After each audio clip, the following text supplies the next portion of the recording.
Welcome to the Rim Break Rodeo. We hope this video helps. In this video, I will explain how to file a name change. First, you need to determine the legal reason for your name change, whether it's due to marriage, divorce, or personal preference. Next, gather all necessary documents such as your birth certificate, marriage license if applicable, and any identification. Finally, research the specific requirements and forms for your local jurisdiction to ensure a smooth process.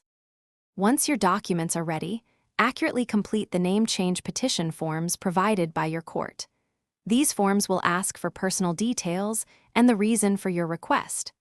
After filling them out, file your petition with the appropriate court clerk. Be prepared to pay the required filing fees, which can range from under $100 to several $100s depending on your location. After filing, you will likely have a scheduled court hearing. It's crucial to attend this hearing to present your case to the judge.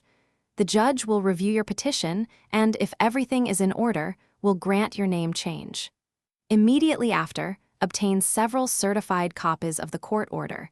These are essential for updating all your official records. With your certified court order in hand, the next critical step is updating all your official records.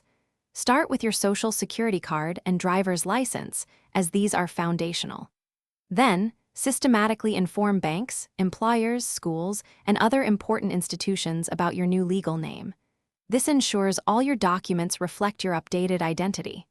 Also, for some great insights, check the description for a book that can truly change how you think about money, along with other helpful deals. Thanks for watching. Consider subscribing if we helped you.